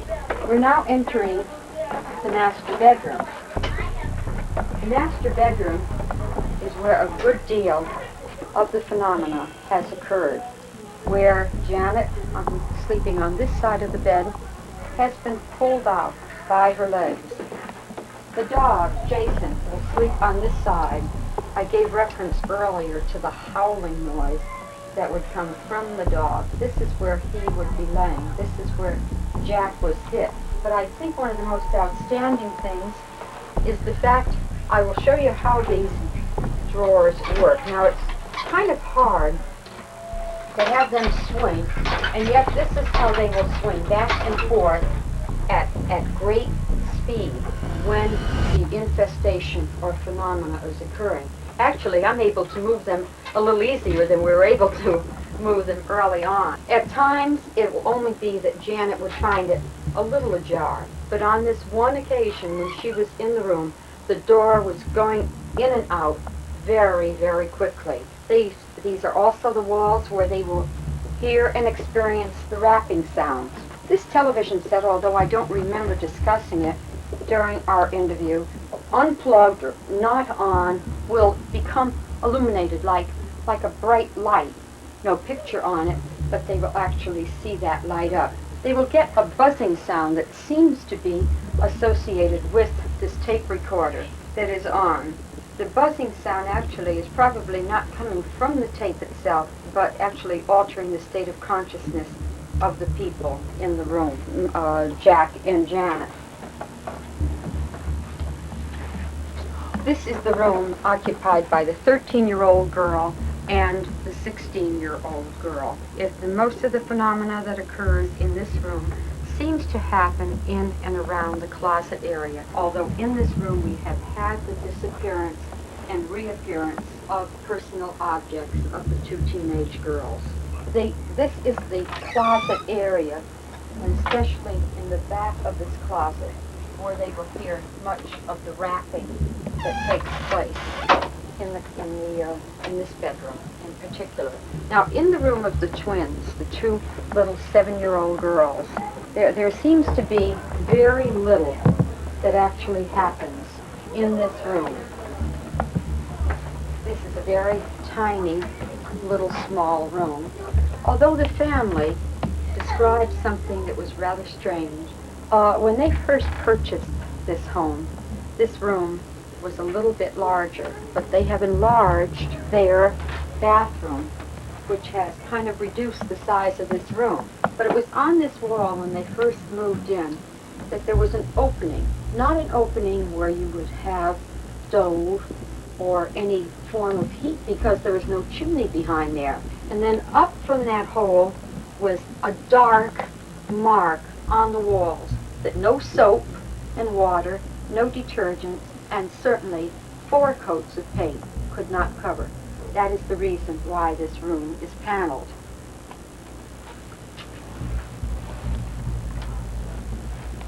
The last room up here is, of course, the bathroom. There has been a great deal that has occurred in here. They will hear the water, especially from next door, running. They have experienced the toilet flushing on like 30 times on one occasion. Jack was standing when he actually was witness to the toilet flush in front of him.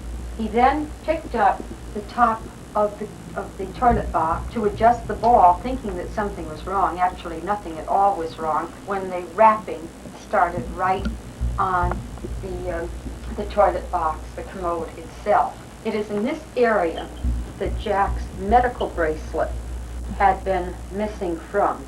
It had actually dematerialized. As of this point, it has still not materialized. So that is really the majority of what had taken place on this stairway, or on this level.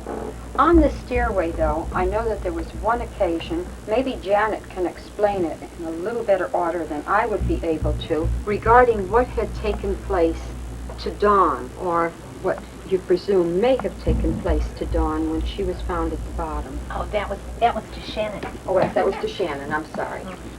One night about 1 o'clock in the morning, Shannon and Karen, whose bedroom is over here behind Lorraine, Jack and I were laying in bed talking. We had had a lot of experiences that day. And while we were talking, we heard this terrible bang. And Shannon was laying at the bottom of the landing there. Now, if you walk in my hallway or my steps, they do have a creaking noise, so that if she were to walk through the hallway, we would have heard her. Because we always know when the children are up, we can tell you who is going to the bathroom and who is walking. Shannon was not walking. We did not hear any footsteps at all. She was found at the bottom of the landing, and she did not remember how she got there. January 1986 ushered in Ed and Lorraine Warren, who at the time were riding the wave of Amityville notoriety, who had seen the stories in the news about the house, who had been reached out to by the SMURLs in a last-ditch effort for help. Immediately, when the Warrens stepped into the duplex, they felt the heavy air of dread. After walking through the house, Lorraine's clairvoyant senses, according to her, detected 4 different entities that called the home home. There was a bewildered elderly woman who wandered the halls in confusion, a young girl brimming with insanity and violence, a mustached man who had perished on the property decades ago with a history of brutality and violence, and above all, a commanding demon that orchestrated the actions of the other spirits like puppets in some sort of twisted, macabre theater of torment. After Lorraine's initial psychic evaluation of the home, Ed stepped in and toured the house while invoking the name of Jesus Christ, commanding the entity to reveal itself. According to the book and the recollections of the family, the response was immediate and violent. The temperature in the home plummeted to an icy chill, a putrid stench of rotting flesh filled the air, objects on the bedroom bureau, like a hairbrush or perfume bottle, began sliding across the surface unaided,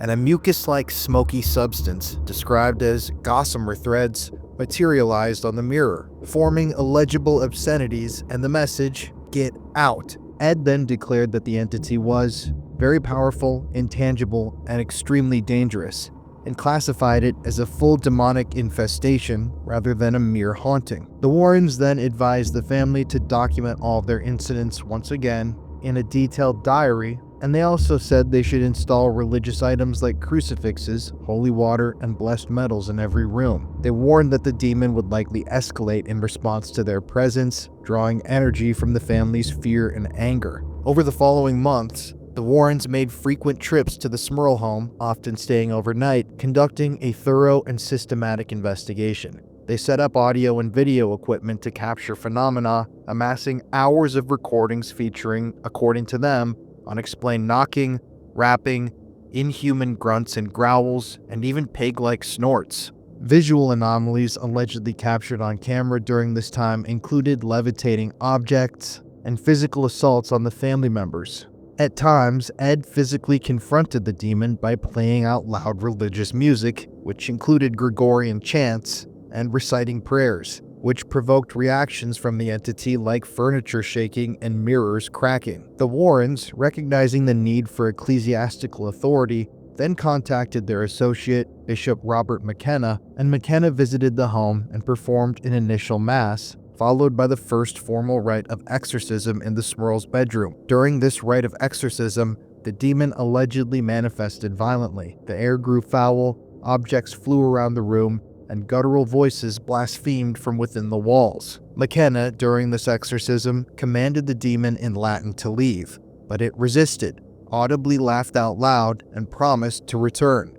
After this, the family stated that they were provided with at least a temporary relief, about a week of quiet, but the activity resumed with renewed fury, including an incident where Janet was pinned to the bed by an invisible force mimicking the earlier succubus assault. As the investigation and the weeks and months pressed on, the SMURLs, encouraged by the Warrens, went public to seek broader support and pressure from the church. Local media then interviewed the family, which led to national news coverage. It was at around this time when Robert Curran, a journalist, began collaborating with the Warrens and the SMURLs to document the case for the book that I used to gather most of the information for this video from. However, even though the SMURL family was on national news, the Scranton Diocese, under Chancellor Father Gerald F. Mullally, remained cautious, and throughout this time they dispatched those priests for the overnight stays, but they never reported seeing or experiencing anything,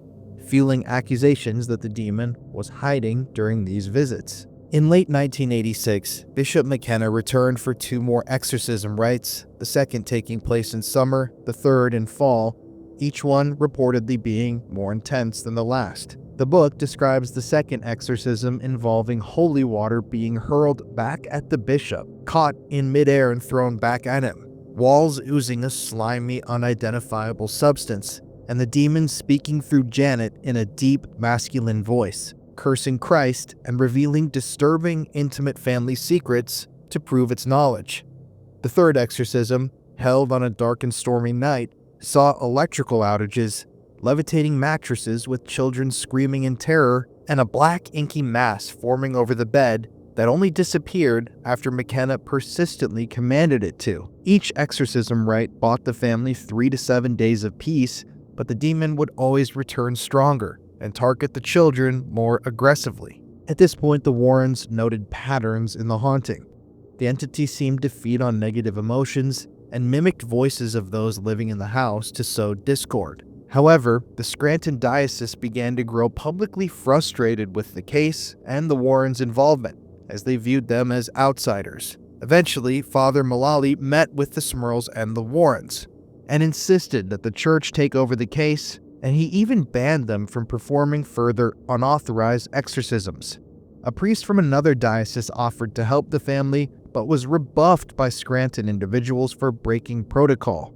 At this point, the family's health suffered, the activity was reaching a fever pitch, and it was even reported that the home reeked of excrement, of filth, for days on end. The Warrens, wanting to help, installed protective barriers like salt lines or anointed oil, and coached the family through daily prayers, but the demon's taunting escalated, including, reportedly, profanity and profane words scratched into the walls and furniture and the defiling of religious icons throughout the home. After the third and final exorcism, intense communal prayers, led by Reverend Joseph Adonisio of Immaculate Conception Parish, reportedly subdued the demon enough for the SMURLs to declare things are back to normal. However, Janet eventually confided to reporters that minor disturbances like knocking and shadows persisted, and eventually the Warrens left the SMURL family, yet continued to monitor them remotely. And above all, they advised the family that they should definitely move. Scary scenes from the nightmare. Just a flick to most, but to the SMURLs, they really lived it. 1986, Jack and Janet SMURL went public with a story of demons invading their West Pittston home. Being made afraid to live is what it has come down to. Jack SMURL told of the living nightmare, one that included levitations, screams in the night, his kids and dogs thrown around by ghouls, and a violent ghost that raped him. Pick the mattress up and drop it very rapidly, like this. Like that. Like it looks like a carpet, just like a carpet, like you would, a housewife would have a carpet and shaking it out. You go to bed waiting, listening to make sure that the children will not be hurt. The haunted hoopla drew the crowds here. It was a circus atmosphere outside. Reporters, photographers, the curious.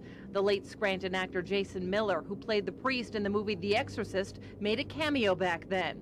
Even these self-proclaimed scientists tried to get into the possessed place. They were not successful, but these demonologists from Connecticut were. This pair tried to rid evil spirits with the presence of God.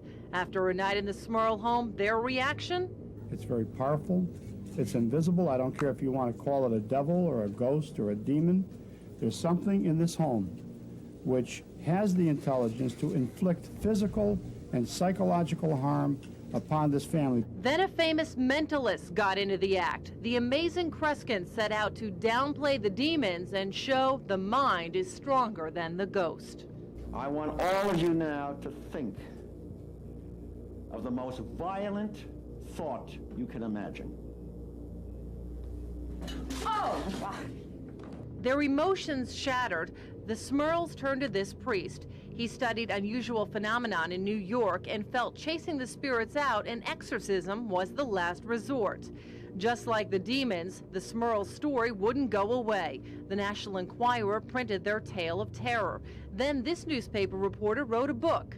The family's fright also played out in this TV movie. Finally, after priests performed 3 exorcisms here, the SMURLs say the phenomenon left, and shortly afterwards, so did they. Today, some 15 years later, all seems quiet at the former SMURL home in West Pittston. I talked with a family relative who tells me the SMURLs still live in the area, but they don't want to relive their horror.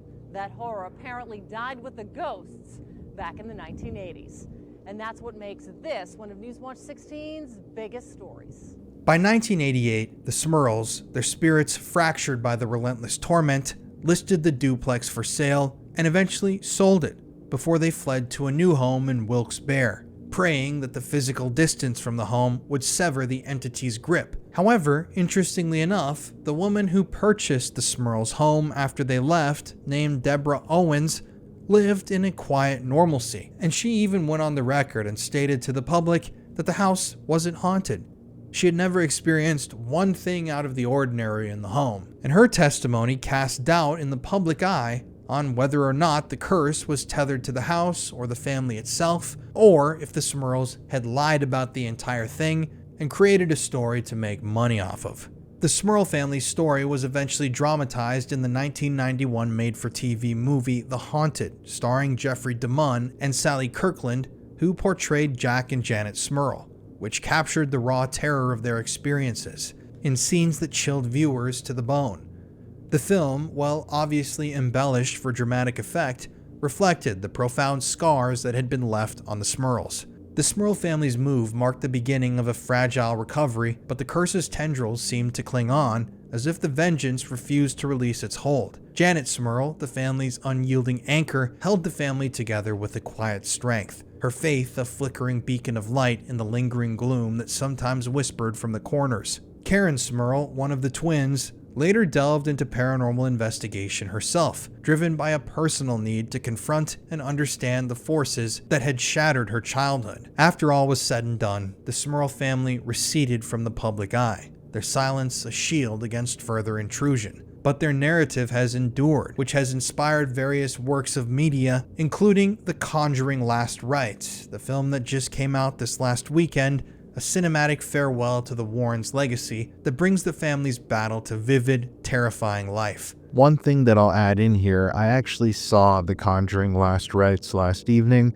and I noticed a lot of things that they took directly from the actual story of the haunting. There was the moment when Jack levitated out of his bed and claimed he was molested by a spirit. There was the light fixture crashing down on the night that one of the SMURL daughters was confirmed, how it struck her head and created a bloody gash. They also included the part where Simon, the dog, was levitated and thrown against the wall. One small thing that I noticed in the film that I thought was pretty cool was the fact that they included a picture of John Wayne on the set for the Conjuring film. As you can see in this original picture from the SMURL family home, they actually had the same John Wayne painting in their house at the time of the haunting, even though in the film, it's shown that the painting hangs downstairs near the laundry room, while in real life, the John Wayne painting seemed to have been hung in the family's living room.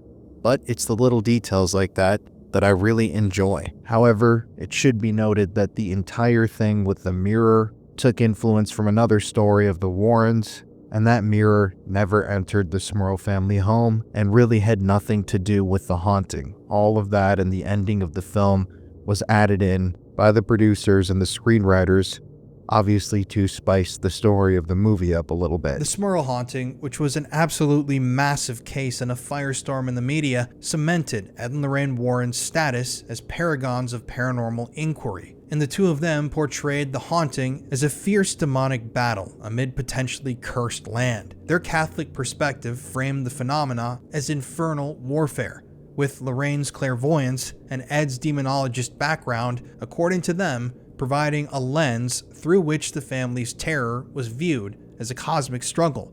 The SMURL's courage in sharing their story, despite the backlash they received, encouraged others to reveal their encounters to the public, which sparked a broader, global conversation on the supernatural as a whole. As a pivotal chapter in Ed and Lorraine Warren's work, the SMURL haunting evokes both awe and skepticism, a tale of resilience amid historical shadows that refuses to fade. Jack SMURL eventually passed in 2017 at age 75. His death attributed to diabetes complications exacerbated by the years of unrelenting stress from the haunting, a lingering toll that echoed the curse's enduring grip. Janet SMURL and her daughters now live quietly near West Pittston, reporting no further paranormal intrusions, their lives a testament to resilience forged in fire. The family's bond, hammered in the crucible of terror, remained unbreakable, a beacon of unity and hope amidst the darkness that had once threatened to consume them. However, it should be noted that over the years, many skeptics have claimed to have fully dismantled and debunked what happened in the SMURL home. You see, skeptics have systematically attempted to deconstruct the SMURL haunting and have claimed that it was nothing more than a blend of exaggeration, psychological distress, and opportunism. Skeptics attribute the events experienced by the SMURL family to natural causes rather than supernatural forces, with the Warrens' involvement in the case seen as a complete catalyst for sensationalism. Obviously, people are very polarized online when it comes to Ed and Lorraine Warren. I respect the work that they did, and I respect the cases that they handled. I know people who were I know multiple people that experienced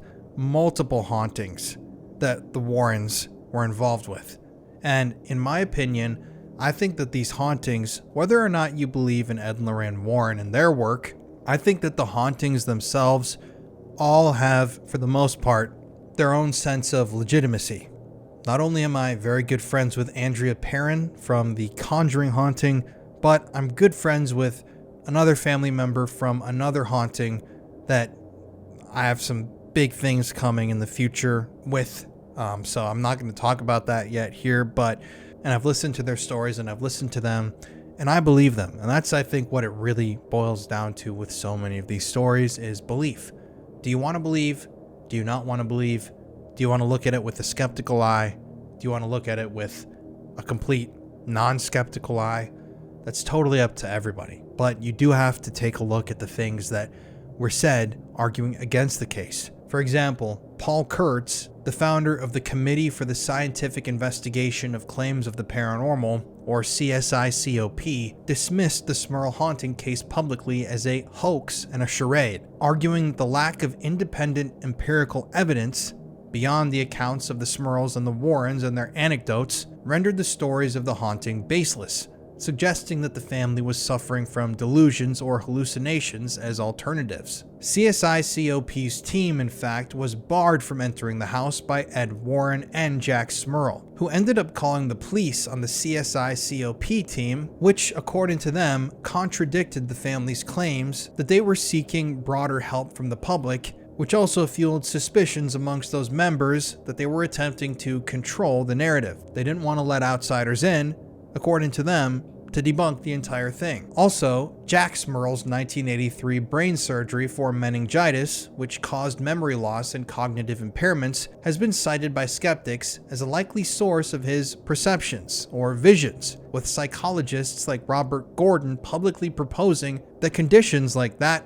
could explain his visions and foster a mass hysteria within the family. Also, the Scranton, Pennsylvania diocese repeatedly denied authorizing exorcisms of the home, with priests reporting no unusual activity during any of their visits, which undermines the SMURL's assertions of ecclesiastical involvement. Also, there's that owner that moved into the SMURL house after the family moved out, Deborah Owens, whose residency post-SMURL was, according to her, utterly uneventful, suggesting that the phenomena was family-specific, possibly tied to their stress or suggestion rather than the property itself. Investigators Perry DeAngelis, Stephen Novella, Joe Nickel, and Benjamin Radford branded the Warrens' methods Blarney, criticizing their reliance on anecdotal evidence, dramatic flair, and the exclusion of independent observers, patterns that they claimed were evident in cases like Amityville. Also, the media appearances and the 1988 book deal with The Haunted were viewed as profit motives,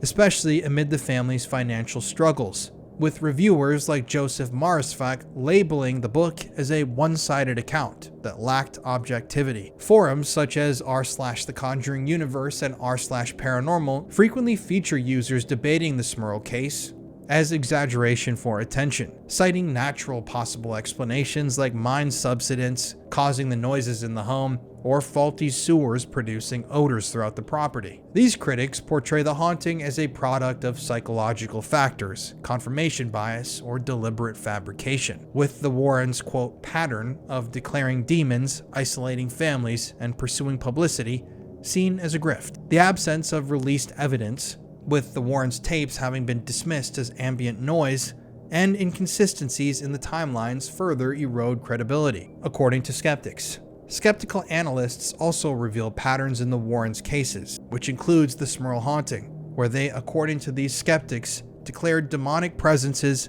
isolated families from other investigators, and pursued media deals, and often escalated claims for dramatic effect. Inconsistencies abound throughout the stories. For example, there's no verifiable footage of levitations or assaults carried out by the demon, with the Warren tapes criticized as being manipulated noise lacking independent verification. That psychologist Robert Gordon also said that the demon angle, the demonology angle that was involved in this story, could possibly have just been a scapegoat for family tensions.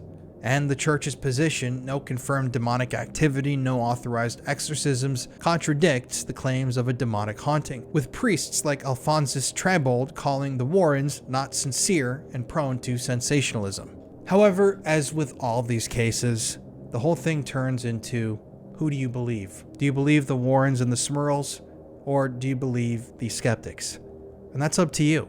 I tend to believe families because I myself experienced a haunting, not obviously as extreme as the SMURLs, but one that was very similar, where blessings and cleanses couldn't get rid of the energy, and whatever was in the home wasn't attracted to the house itself. It was a brand new house. It was attracted to my family. So I understand. I've seen the shadow figures in the middle of the night. I've witnessed the TVs turning on by themselves. I've heard the voices, seen the things that nobody should see, and so I'm more keen to believe. But that's all up to you. But that's the story of the SMURL family haunting. Let me know what you thought. I know this is a different video than usual, but I would love to go through all of the old Warrens case files and do story times talking about them, because there are so many incredibly interesting cases that we could talk about here.